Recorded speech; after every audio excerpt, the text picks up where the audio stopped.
I would like to start our conversation with a little anecdote that he told me a few days ago. He was a little kid, I think he was 11, and he sort of betrayed his parents and a friend. Can you tell me something about it? Thinking about this theme of betrayal and the anecdote that you're referring to, I was actually much younger. I was about 6 or 7.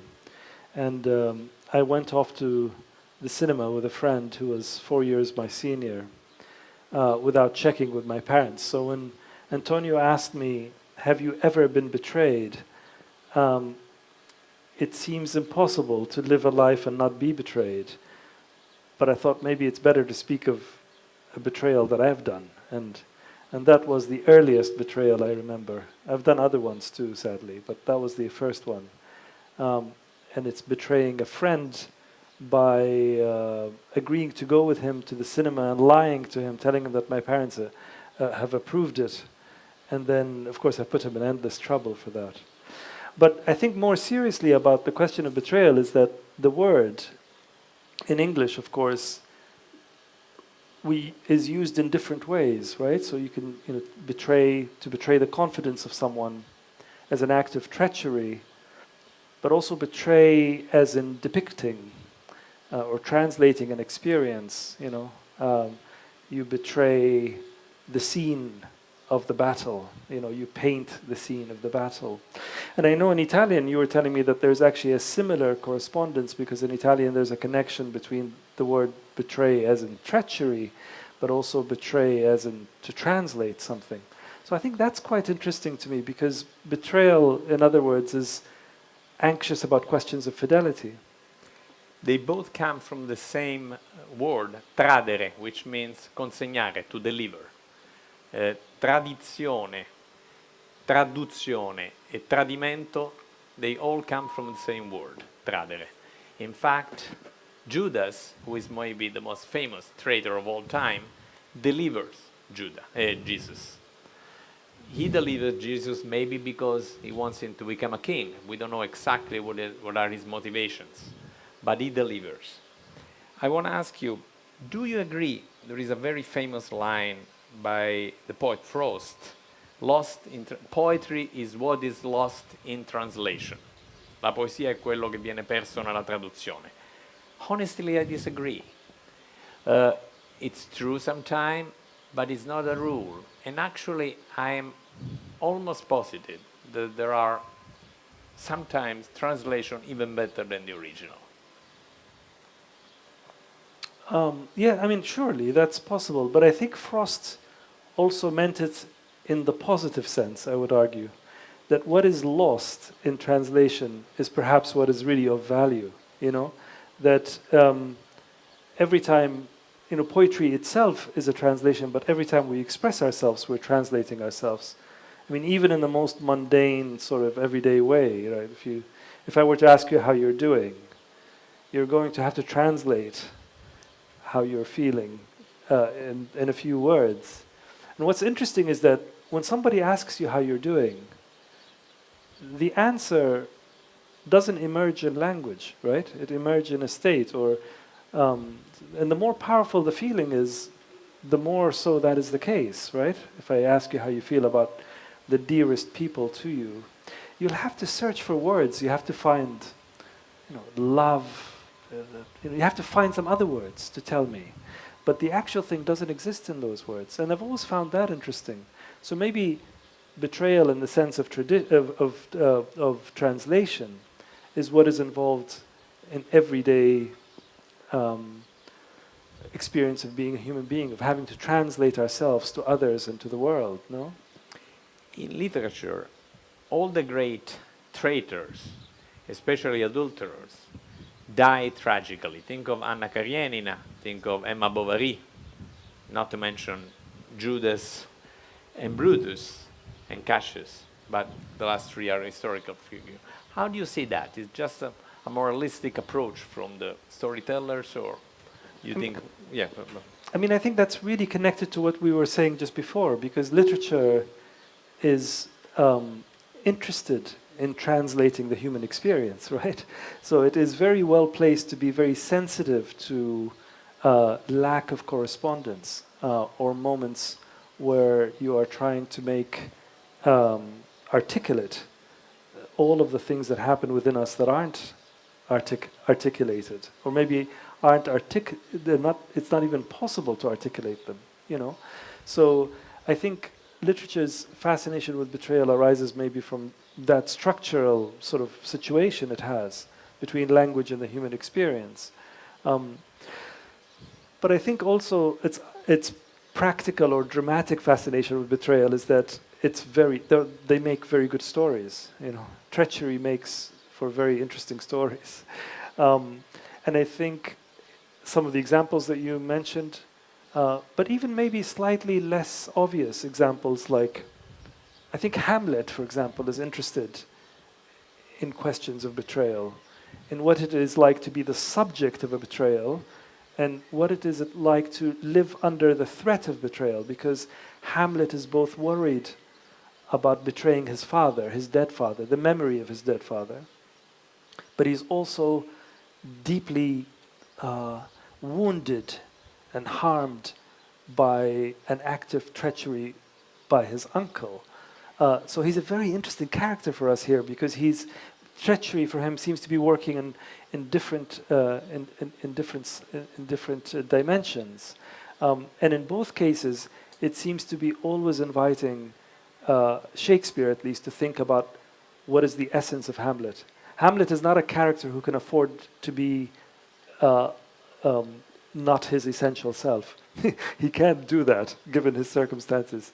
And this is why he's so riveting, partly why he's so riveting for us, and partly why he lives on the border between madness and sanity, because he's all the time trying to attend to the essence of himself. And so I think another reason possibly why treachery has been a reoccurring theme in literature is that it's a dramatic situation that pushes characters to the very, very edge. A writer that I personally admire tremendously, Isaac Bashevis Singer, once wrote, once you betray someone, you first betray yourself. Do you agree with that? Yes, I suppose I do, but it depends, right? It depends because I could betray an old belief, right? I could betray a belief that is no longer valid or no longer justified. So, by and large, yes, but I could also imagine betrayal being an expression of authenticity. We will go there soon, but first I want to read a quote from your extraordinary book, The Return, Il Ritorno, pubblicato da Einaudi, come tutti i suoi libri qui in Italia. I read first in Italian. Joseph Brodsky era nel giusto, e anche Nabokov e Conrad, artisti che decisero di non tornare. Avevano tentato, ognuno a suo modo, di guarire dal proprio paese. Ciò che ti sei lasciato alle spalle è dissolto. Torna e dovrai affrontare l'assenza o il disfacimento di ciò che più amavi. Ma anche Dmitri Shostakovich, Boris Pasternak e Naguib Mahfouz erano nel giusto, mai lasciare il proprio paese. Parti e ogni legame con l'origine sarà reciso. Sarai come un tronco morto, duro e cavo. Come fai quando non puoi partire e non puoi tornare? I'm sure you recognize your quote. It's about these two different group of writers. The first one being Conrad, Nabokov and Brodsky. The second one is Pasternak, Shostakovich and Mahfouz. The first one live forever, for good. Their country. The second decide to stay. I know it's impossible to say who is right, who is not. But do you think that leaving our roots is a form of betrayal? It's very interesting that you alighted on this particular quote, because in a sense both sets of writers, you know, the writer that never leaves regardless of the harm and restrictions imposed on them, and the writer that does leave regardless of the difficulties that they face. It's not clear to me it's not clear to me if either of them have betrayed anything, you know. There's a fascinating story about Shostakovich that I don't know if it's true, but it's always struck me very deeply, stayed with me, for a long time. And I catch myself thinking about it from time to time. And I'm not sure why. But the story goes that Shostakovich, just when, at the worst period, when he was never sure whether Stalin was going to be sending the thugs for him or not, during those days when every day represented a mortal danger, he used to pretend to his family that he's working late. So he would stay at the piano, and his children would go to sleep, and his wife will go to sleep, and he'll remain downstairs at the piano, pretending to be working late. And just when he was sure that they had all gone to bed, he would, in his jacket and his suit, he would roll a blanket just on the inside of the main door to his house and sleep there, because he wanted to hear them coming. And his idea is that when he could hear them coming, he would stand up very quickly, fold the blanket, open the door, and slip out very quietly. Because for Shostakovich it was worse to be captured under the sight of his wife and his children. He wanted to disappear very quietly into the night. And there's something about that I think, I don't know why, but I feel, what we were talking about brings it to mind. Do you think that betrayal is somehow quintessential of being human? A human being naturally betrays. No. Okay. No. And the second part of the question is, once you betray, you are ready to betray again. I don't know. It depends on the circumstances. I mean, one could imagine an act of treachery being so horrific that people would learn a lesson from it. But the reason I don't think it's essential to the human condition is, even though it is so evidently essential to the human condition, is because I think of essential human qualities as ones that go towards the light. Maybe this is an extremely optimistic interpretation, but I don't mean it in that sense. It's not an article of faith. It's more an outcome of experience. That it's very interesting how the ways we behave alter the momentum of our behavior.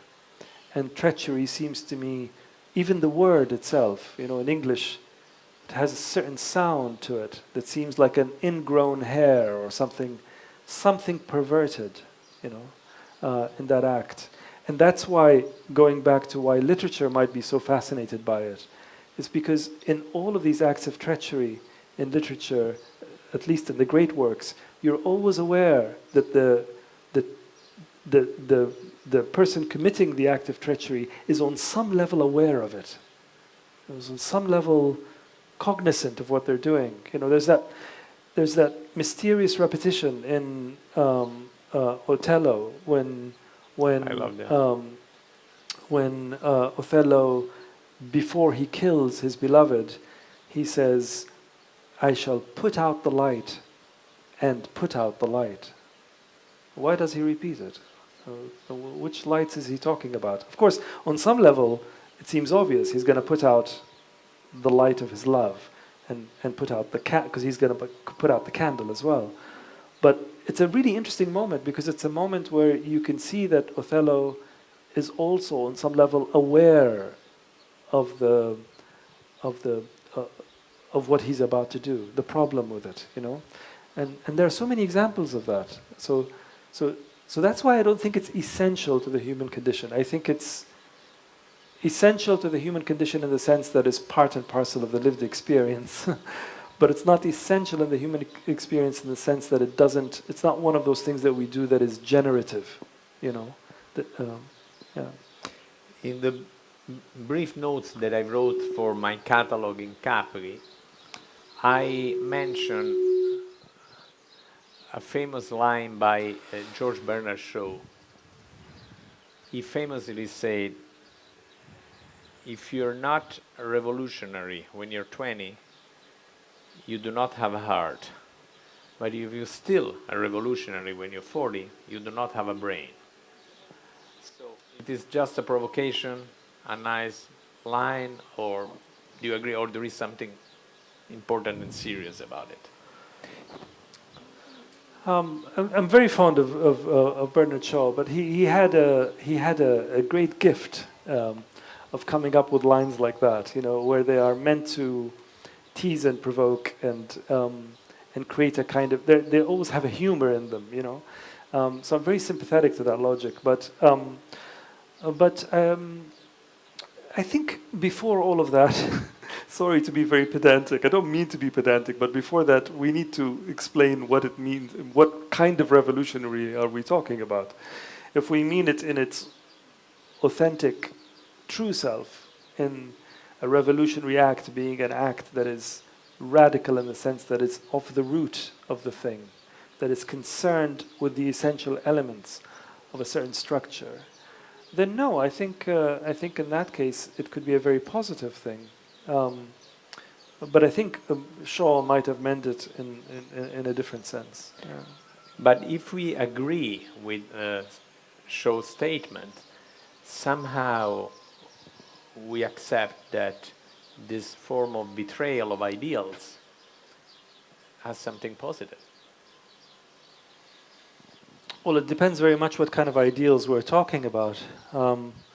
If they're wrong ideals, then that's positive. But if they are noble ideas that have been betrayed just because one is fatigued by age, then no, that is a treachery of the ideal, it seems. Sorry if I go from quote to quote.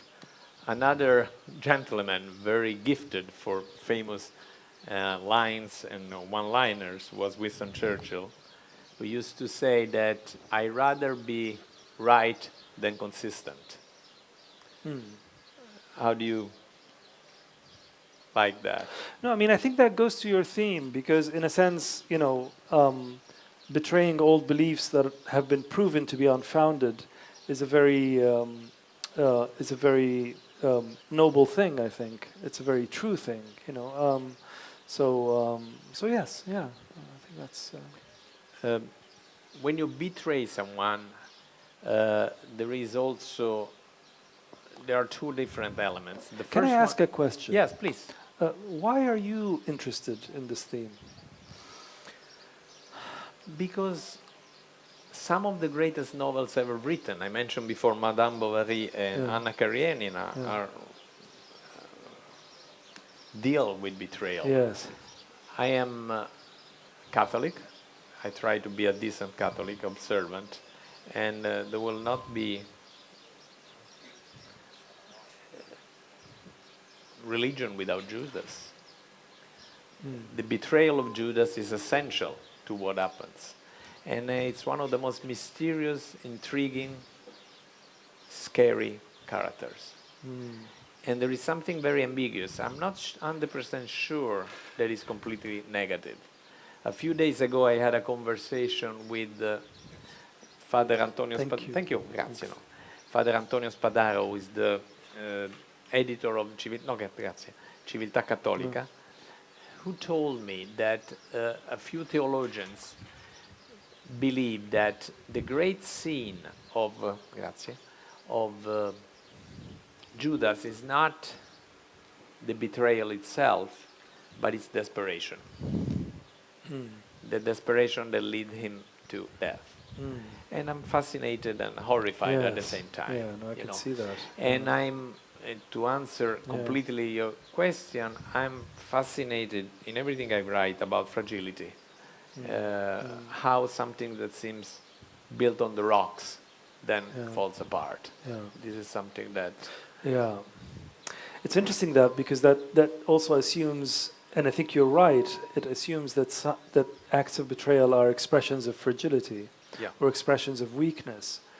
But also I think you could flip it upside down and say that acts of betrayal are also at times anxious about the experience of being a fragile human being. In other words, active betrayal can sometimes have a fantasy about being impervious, being almost superhuman, right? So it works both ways, I think, yeah. There is a line which is credited to Aristotle that says in Latin, amicus Plato sed magis amica veritas, which means I'm a friend of Plato, but I am a better friend of the truth. In other words, he prefers the truth to the friend. I strongly disagree, meaning that nobody knows the truth.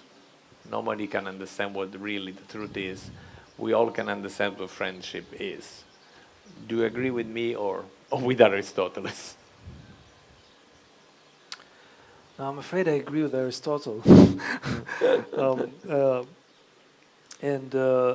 But you know, I'm sympathetic to your idea that truth is very hard to be certain about. But there are moments. There are moments, I think, when every one of us knows what the truth is or what the correct thing is. And I think being faithful to that over social associations, family, friends, is very important. Yeah, I think so. If that's how he meant it, then I agree with him. Yeah. While writing this book, which again is an extraordinary journey, it seems to me that you felt often betrayed by different things. People who promises to tell you something and doesn't happen, or you hope something that doesn't happen. How important was the original drive when you were dealing with this kind of betrayal? Were you ready to understand and deal with the fact that sometimes words mean very little? No, I think words mean a great deal. I mean, you know, because I think also words, to use the word betrayal in a different sense, words betray us. You know, I think the interesting thing about language is that a lot of the times what we say gives us up. You know, we're always saying a little bit more than we intend, or a little bit to the left or the right of what we mean. You know. So I think one of the purposes of language is to betray our intentions as well, and I think that's. But yes, I mean, in my personal experience, you know, in the story, some of the things that the return is about is to do with being the recipient of incredibly violent acts of betrayal. You know, and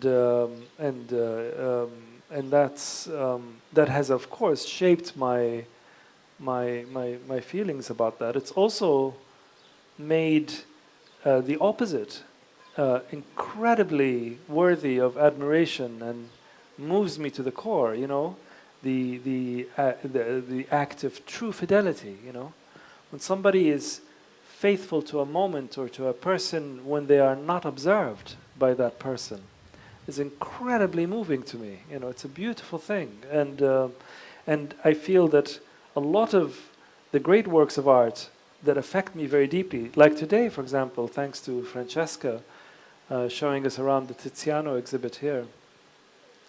The work of Titian, if we were to take our conversation and project it on those paintings, it would be a very interesting exercise. Because those paintings are thinking about questions of fidelity in a completely different way. They're thinking about what does it mean to truly attend to what you're looking at, you know, to truly interpret, to truly feel and project, regardless of how that might reveal you or show you up.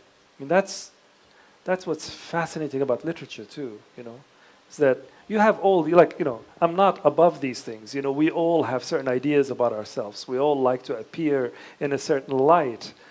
But if you sit down and write a book and write it truthfully, you have to surrender that.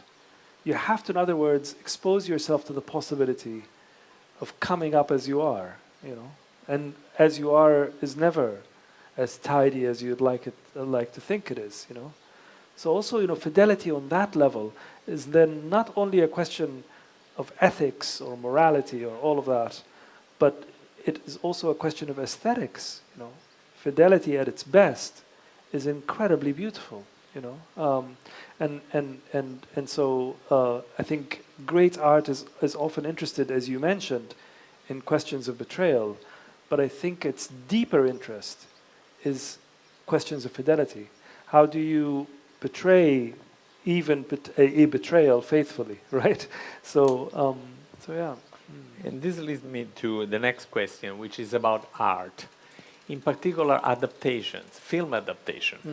There are two different ways of adapting a film. The first one being trying to be as faithful as possible to the original source, Yeah. and film almost verbatim what is written on the page. The second one is to change, sometimes strongly, completely, what the book is about. Yes. As a novelist, and do you think that the first one should be the only one, or you accept the fact that filmmakers often change completely? Yeah. I can give you a couple of examples. In Luchino Visconti, The Leopard, the three final chapters are missing, meaning that if you read the book by Tomasi di Lampedusa, you see the death of the Prince Salina and the decadence of the family. This is not in the film, but somehow you feel this decadence, you feel the death of the prince, and so on. I can mention other examples. Sure. No, I mean, I don't actually think there is such a thing as a faithful adaptation in that sense. I think those are, or at least faithful in that sense, in it being sort of true to its visible outer signs. I think the adaptations, the film adaptations that I really find so interesting are the ones that discover what maybe not the entire spirit of the work, but one quality in the work, and go off it. So can you give me an example? Yes. So I'm very excited in a work of art being a place that you bounce off in order to do and create something else different, not an impression of it. That is less exciting for me. I mean, in films, I would say Satin Tango by Matar is a very interesting one, because he takes this very strange novel, Satin Tango, and Satan's Tango, and makes this film. Makes a 7-hour film. It's a beautiful film, and it's just so interpretive on that level. But I think, you know, there are adaptations done by paintings, you know. Again, going back to Tiziano, you know, he adapts Ovid's telling of the Diana and Actaeon story. And it's very clear when you look at those paintings that Titian is bringing to bear his own ideas about love and betrayal, visibility and the opposite. What does it mean to be seen, really seen? And what are the consequences? What might be the consequences of that? What is the relationship between love and nature, which is, of course, one of the themes here in this show. And so that's an expression of real fidelity for me. That is genuinely him being very faithful, not necessarily to Ovid's interpretation of it, but faithful to the earnestness of his own and the sincerity and truth of his own engagement with the work and seeing what happens, you know. So I'm much more interested. I'm much more interested in that, I think. Yeah. The first one is about a great novel by Victor Hugo, Notre Dame de Paris. There is a moment where two characters are on the top of the church and they're looking at the bas-relief, the sculpture, and one say to the other, this in French is ceci tuera cela, this will kill that. He means that sculpture were killing the language of the words. And before that, because in the sculpture you see stories, you know, before that, the language of the word killed the oral traditions. maybe now the language of images is killing the language of the word, maybe. Do you think that the evolution of the language is always a process of cannibalism and killing the previous language? I'm not sure about that, but I do. You're right to say that there's a dynamic relationship between them. I mean, I see them as they release one another. You know, like when photography became, you know, the medium through which we document certain events or certain persons and their houses and their estates, for example. In some way, it liberated or released painting to do other things. You know, I think. I also think television, for example, released radio in a certain way. I think we do live in a very interesting moment for the history of radio, in which I include podcasts. You know, and I think television somehow has released it to do that. Perhaps, or maybe this is my hopeful interpretation.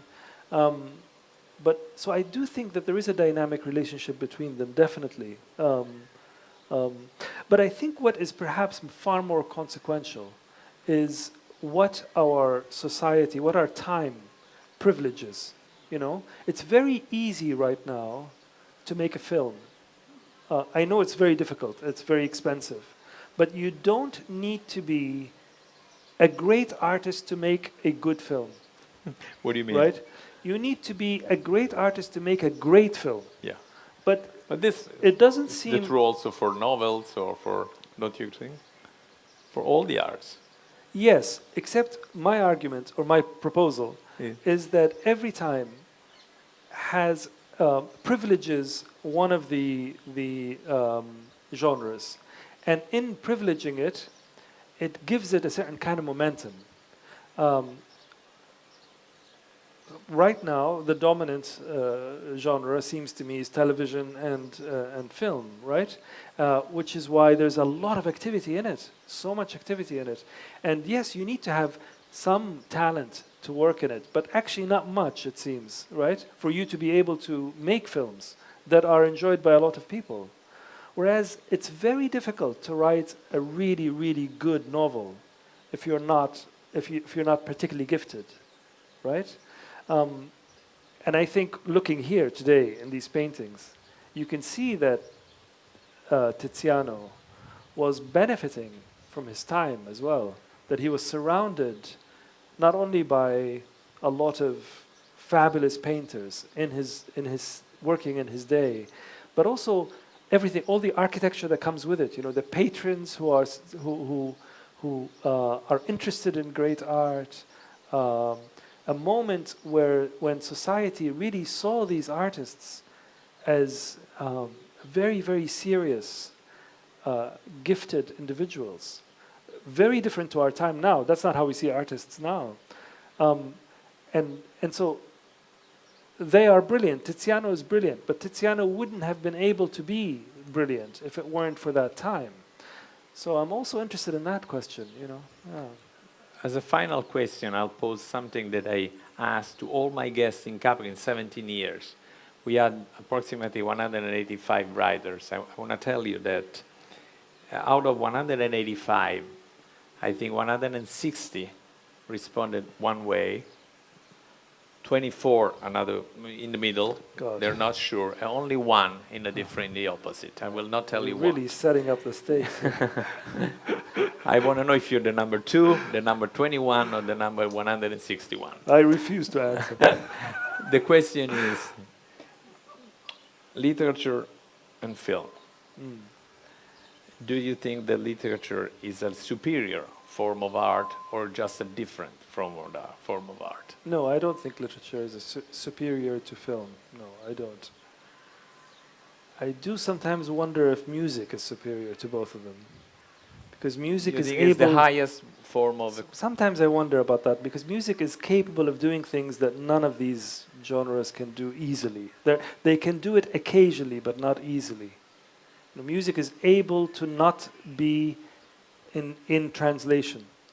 Sometimes music, of course, is translating a nocturnal scene or a fanfare or something, of course, it's also translating. But there are certain moments in music, and they seem to me more frequent than in any other genre, where there's no translation. It is what it is. And that to me has a certain kind of level of purity and intensity that, so that's why if I have to choose between Shakespeare and Bach, I'd choose Bach. If we're talking in this stupid way about summits and, you know, but because what Bach does is just phenomenal. And it is what it is most of the times. You're in the center, in the 20, in the group of the 20. I can tell you the only writer that said that cinema is much better than literature. This is the first time I'm accused of being a centrist, by the way. The only one who definitely think that cinema is much better than literature is Chuck Palahniuk. This is what he says. Yeah. So I don't want to agree or disagree, but all the others are no. Literature is superior.